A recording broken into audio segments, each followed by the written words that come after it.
दोस्तों, पेश है पंडित जवाहरलाल नेहरू की किताब पिता के पत्र पुत्री के नाम का 30वां भाग, आर्यों का हिंदुस्तान में आना।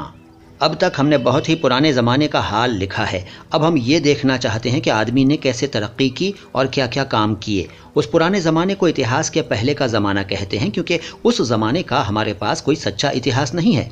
हमें बहुत कुछ अंदाजे से काम लेना पड़ता है। अब हम इतिहास के शुरू में पहुंच गए हैं। पहले हम ये देखेंगे कि हिंदुस्तान में कौन कौन सी बातें हुई। हम पहले ही देख चुके हैं कि बहुत पुराने ज़माने में मिस्र की तरह हिंदुस्तान में भी सभ्यता फैली हुई थी। रोज़गार होता था और यहाँ के जहाज़ हिंदुस्तानी चीज़ों को मिस्र, मेसोपोटामिया और दूसरे देशों को ले जाते थे। उस ज़माने में हिंदुस्तान के रहने वाले द्रविड़ कहलाते थे। ये वही लोग हैं जिनकी संतानें आजकल दक्षिणी हिंदुस्तान में मद्रास के आसपास रहती हैं। उन द्रविड़ों पर आर्यों ने उत्तर से आकर हमला किया। उस ज़माने में मध्य एशिया में बेशुमार आर्य रहते होंगे, मगर वहाँ सबका गुजर न हो सकता था, इसलिए वे दूसरे मुल्कों में फैल गए।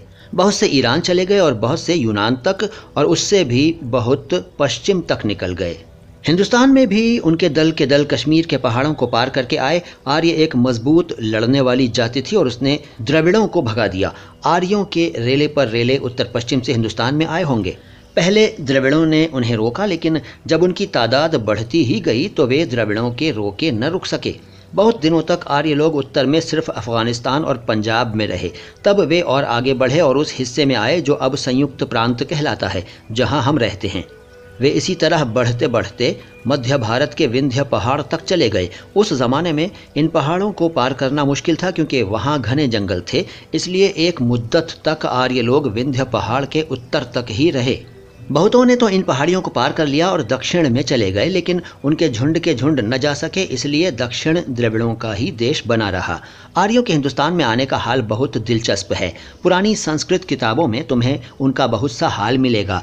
उनमें से बाज़ किताबें जैसे वेद उसी ज़माने में लिखी गई होंगी। ऋग्वेद सबसे पुराना वेद है और उससे तुम्हें कुछ अंदाज़ा हो सकता है कि उस वक्त आर्य लोग हिंदुस्तान के किस हिस्से में आबाद थे। दूसरे वेदों से और पुराणों और दूसरी संस्कृत की पुरानी किताबों से हमें मालूम होता है कि आर्य फैलते चले जाते थे। शायद इन पुरानी किताबों के बारे में तुम्हारी जानकारी बहुत कम है। जब तुम बड़ी होगी तो तुम्हें और बातें मालूम होंगी, लेकिन अब भी तुम्हें बहुत सी कथाएं मालूम हैं जो पुराणों से ली गई हैं। इसके बहुत दिनों बाद रामायण लिखी गई और उसके बाद महाभारत। इन किताबों से हमें मालूम होता है कि जब आर्य लोग सिर्फ पंजाब और अफगानिस्तान में रहते थे तो वे इस हिस्से को ब्रह्मवर्त कहते थे।